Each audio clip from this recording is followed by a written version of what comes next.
Kaixo Bentsa! Kaixo, Aitor. Zer moduz? Ondo, zuk? Bai, ondo, zu prest zaude kerseterako? Venga, horrela goaz. Vale.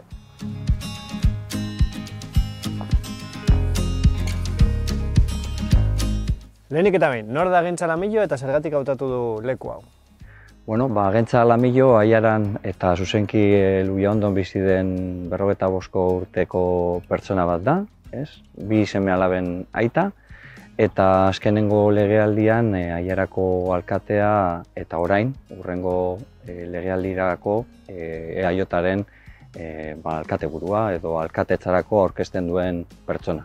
Bueno, leku hau nirentzat oso garrantzitsua da, ez? Nik hemen txikitatik hasi nintzen berton egiten diren jaietan parte hartzen, baskaria eta banatzen, eta gero helduago izan da lagunekin ere parte hartu nuen eta jaiak antolatzen hasi ginen, ez? Orduan, niretzat leku oso importantea da, ez? Eta nolabait EAJak eta nik zuzenki nola udalerriko jaietan, udalerri mailan egiten diren aktibitateak nire ibilbidea, ez? Aiarako EAJako programaren barruan zeintzuk dira lan ildo nagusiak? Bueno, lehenik eta behin gardentasuna eta parte hartzea, ez? Azkenengo legealdian jarri dugu martxan udal aurrekontuak eta, bueno, arlo horretan posgarria izan da jendea parte hartu duen moduan, ez? Orduan, hurrengo legealdikarako baita ere sakondu egin nahi dugu, ez? Gardentasuna baita ere, guretzat oso garrantzitsua da udalerriko jende guztia, udalak zer egiten duen eta nola egiten duen ikustea, ez?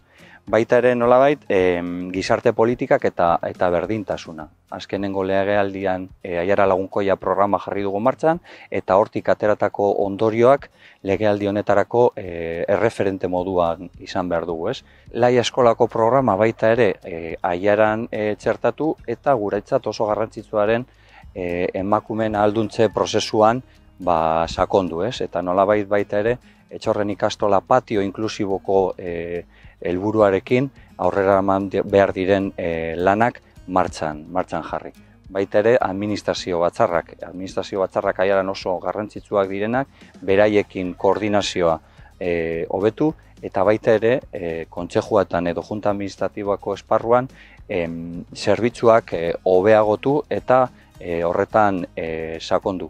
Udal emergentzi plana bat ideia dugu martxan jartzea eta baita ere hori herriska sakondu. Inguru giroa eta garraioa aurten gaude egiten garraioaren diagnostiko bat eta hortik ateratzen diren helburuekin ideia daukagu udal barneko garraio martxan jarri.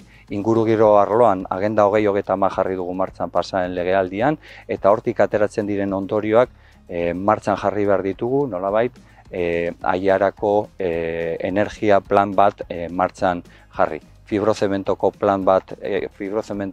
Aiaratik kentzeko plan bat martxan jarri, eta baita ere obren arloan martxan ditugu Arrespalditxako eta Luiandoko pista ixteko proiektuak, orduan obrak aurrera eraman behar ditugu orain, baita ere Renfeko geltokiko aparkalekua haunditu, ez?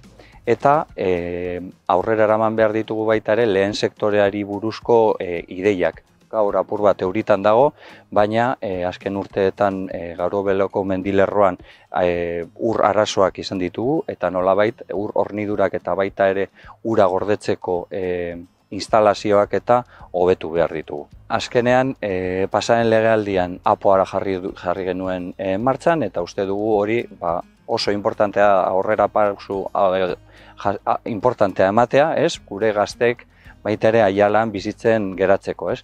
Eta baita ere hirigintza departamentuari bultzada handi bat ematea. Euskarari dagokionez, zeintzuk dira Aiarako EAJako konpromisoak edo politikak?